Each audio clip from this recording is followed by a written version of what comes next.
Wait. Okay, it's all right. I can edit. You know, when we do these things, Cory has me turn off the music every time. And in the morning, this is morning right now, and we play like smooth jazz or classical or whatever, and it kind of sets the mood for the whole place. When you shut the music off.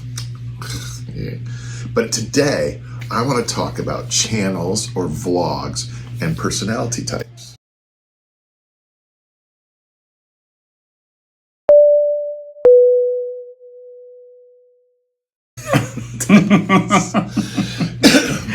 I've noticed, I've been watching like 2 vlogs for a couple of years, one for more than that. And one is called Hoof GP, and the other one is called In Too Deep, with this kid named Gus who buys boats. I like vlogs where they show you stuff and they do stuff. Like this kid Gus, he bought a boat like I don't know, 2-3 years ago. Took it, fixed it up, and then took it down to Florida. Had a great time. Did the intercoastal, all that kind of stuff. Then he got another boat, and then he just bought a 70-foot, not a Broward. I'm not sure what it is, but needs a lot of work. And he shows you how he does stuff.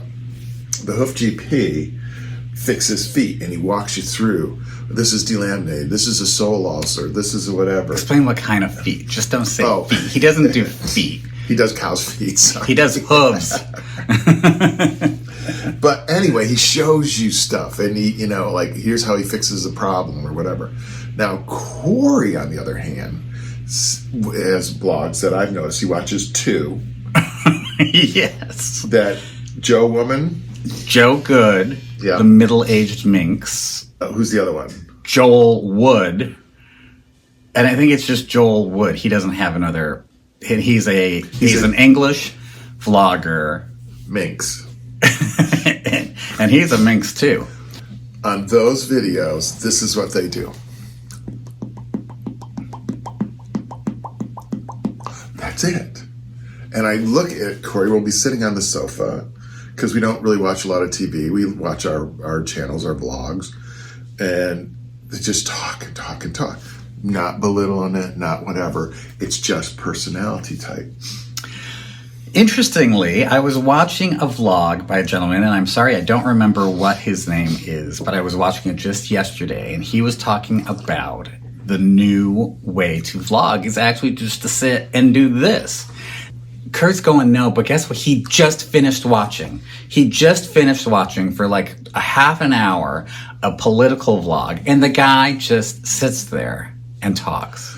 And before that, I watched a 20-minute vlog on the different taxes you have between a sole proprietor, an S Corp, an LLP, and a C Corp. And he had a whiteboard and he was drawing. Right, so I don't know why he's doing things. I like what we do because it's a little bit of both. We talk in order to convey the ideas that we have, the worries that we have. And so that's the way that really our viewers get to know us. And it's more personal. This feels more personal. This vlog has always been, there's been a duality to this vlog ever since I first conceived of it. It's always been the Kurt and Cory show, definitely. But it was also all about being an innkeeper in Provincetown. Not even in Provincetown. It was originally going to be about just being innkeepers. Because people always said to us, we're living your dream. Right. So we wanted to show them, like, yesterday wouldn't have been your dream. No, we'll get to that in a second. Maybe today's a little bit more of your dream. No, today's worse. Oh, it is? Okay. So he likes having a shot of a cow hoof being cleaned out with somebody talking over it. And I like connecting with people. I love Joe Good because she is so comfortable on camera. She has taught me so much about being confident on camera. And Joel Wood, isn't that funny? Joe Good, Joel Wood are my two favorites. And he does the same thing. He and his partner do the same thing. But So you pulled what you wanted out of Joe and Joel. Oh, completely. And not what they were trying to do. See? Correct. I think you're right. Yeah. When I first started doing YouTube is when we bought the inn 11 years ago, and I had to do certain repairs that I had never done before. Like a good example is replacing, we have hot water baseboard at 7 Central, and replacing the covers on them, because the ones that specifically in the bathroom people had peed on for 20 years and they were all rusted and gross.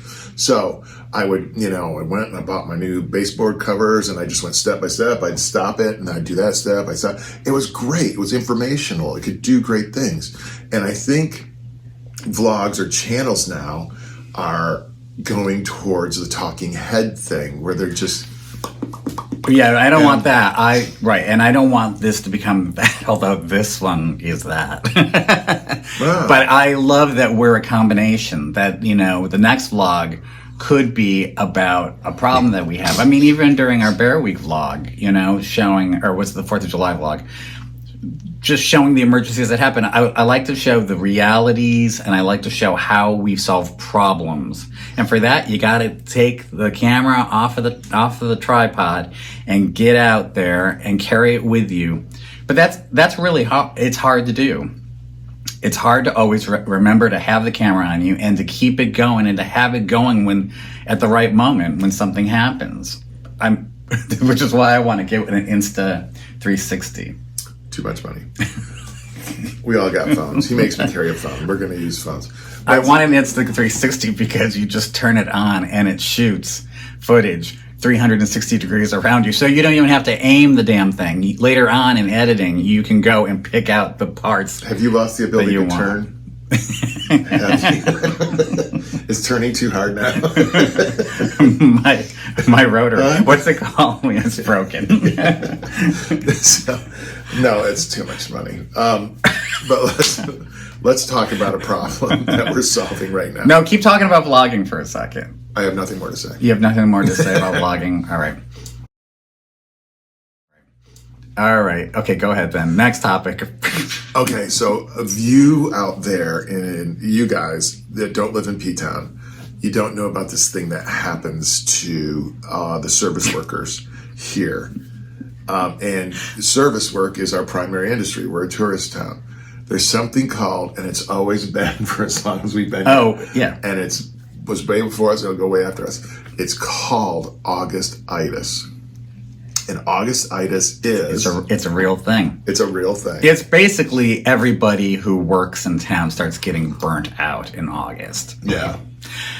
And it always happens every year. Some years, Augustitis happens a little early, depending on what kind of season it is in Provincetown. Sometimes it happens a little later. But right about middle of August, when you start talking to your friends in town, everybody starts saying, I'm just running on fumes right now. I don't care. I don't have anything left to give at this point. And everybody keeps going. Everybody keeps going in town, but it is a real thing. And I think it'll happen a little later this year in August because July wasn't so bad. Yeah, because P-Town's been a little slow this summer. July was slow. Yeah, July was slow. Than usual, sluggish. Yeah, but August is rocking and rolling. And the reason for that is many people are going overseas, blah, blah, blah, whatever. Ups and downs in the travel industry. So I think it'll happen a little bit later. But when it happens, it's palatable. You can feel it. And it's it's hard to get up in the morning. No, but we all commiserate with each other. So do you have Augustitis? Yeah, I had it in June. No, we had a really easy opening this year, so I didn't anticipate it coming. And I think I have it a little bit, and I feel it coming on. My nose was a little stuffed up and a little achy. So that's not a symptom of Augustitis. Okay, so but our situation is we're down. There's only 9 people here running these 2 inns, and we're down 2 people right now. And so the workload for everybody has increased a lot. because those were 2 full-time positions. They weren't part-time positions that were short. So yeah, like, yeah. And then yesterday we had a couple of unforeseen circumstances, but luckily our plan for success, we had backups for everything in our shed, and so boom, out with the old, in with the new, so everything got handled. But yeah, and then it goes away because people start seeing in September kind of a light at the end of the tunnel. Well, yeah, things slow down. Yeah, and usually some Septembers are really busy though, and I don't know, September might end up being. I didn't do a booking pace for September, did you? Nope. So okay. I'm not. That's why I can't really say. I just looked at the first week and a half, and it was pretty solid. So yeah, and to be candid, September is our favorite month, unless you want to come here for a theme. People come here for Bear Week for a reason, and Carnival and all the other stuff. If you just want to come to P-Town to enjoy P-Town, September's awesome. It's not that busy. You can get into restaurants. The weather's still great. You can go to the beaches. And things are a little bit cheaper. You start seeing stores that have some sales starting to happen. Whale watches aren't packed. Dune tours aren't packed. Haunted cruises aren't packed. And trolleys not packed. And we've talked about this before, but remember that it's still warm here at least during the day, because the water temperature is still warm. So while the mainland is starting to cool off, it keeps us still at a certain level of temperature. A balmy 58. No, it's usually warmer. It's usually warmer than that. But it's not sweater weather. It's not sweater weather. It's not sweater but weather. it's light jacket weather at night. And nice cool nights. Great sleeping without the air conditioner on, just having your windows open. Right. Yeah, so we love September. And I think September has, built a lot since we've been here. Yeah, it has. Yeah. It has. Septembers were dead at first when we first got here, but now they're much more popular than they were. And it's less expensive. July and August to come to P-Town is expensive. And September's great. October's great. Mm-hmm. As far as the rates go down a lot. Mm-hmm. So anyway, if you like P-Town and go, oh my God, it's too expensive. Well, it's just supply and demand in July and August. So come September. Yeah, I don't know why. Yep. It's always, I understand why people want to come during the summer because they want the beach weather, right? Mm-hmm. But if you're not into the beach, you might as well come in September or October, because it's the same thing, minus the stifling heat and humidity, and just minus the beach. You can get everything else you want. Everything is open. So, and you can get down Commercial Street. Right. Without being hit by a bike or something. Right. Yeah. We're thinking about redoing the breakfast menu every couple of years. We used to do it every year. And every couple of years we do it. We do it every couple of years now. So what we do. How often do we do it? Come back. We have these great analytics because everybody orders off a website. Yeah, it's actually a Google Sheets, so you're able to get a report on it. And it produces analytics. How many people are ordering what? And trends and everything. Like, do they order this more? So anyway, it's time to look at that again. And you'd be surprised at some things people aren't ordering as much of, kind of breakfast staples. And I give you a lot of credit. You came up with an awesome scrambled egg recipe. And people go, "Can I have your recipe? Can I have it?" It's really good. Thank you. And that has kind of overtaken a lot of things. I will share it on In Daddies at some point. And can I just say this? Ironically, I was watching a Martha Stewart show. Oh, no, Martha Stewart. I was watching a Martha Stewart show, and she was saying how to make the perfect scrambled egg. And it was exactly what we do at 7 Central. I think she might have. She didn't credit us, though, Martha. No. You forgot to credit us. Again. It's interesting when you have information and things aren't anecdotal. I just feel like we should. And then when you actually have information, because we want to give guests what they want. We're in that business. And so it's great to have information. And I am one of those people who it goes by feel. I'm a very touchy-feely person. And Kurt is not. I do this. Do you have any information on that? Yeah, he totally does, which is why we're a great team. And we listen to each other, which is really important. I listen to him. Oh, I do a lot of listening to you. We all have, I think, on this vlog, haven't we? Then I'm not going to talk anymore. No. I'm going to go do something for you. All right, he's going to go do something now. All right, show everybody what you do. Take a camera with you. I don't want to when show you do people it. me sleeping. I was going to take a nap. This is why I need an Insta360 to get every part of that room while you're walking. So expensive. I almost said a bad word. I almost said something bad. Did you really? What? They won't say it. They won't like it. No, I'm not going to say it. Okay. I won't say. I swear a lot. Oh. Kurt swears even more than I do. It's hard. Drunken sailor. It is sometimes hard editing around our profanity. You know what you should do? We should do a sound so everybody knows. Like do a chicken going or something. Well, I have put in bleeps before in our videos. Oh.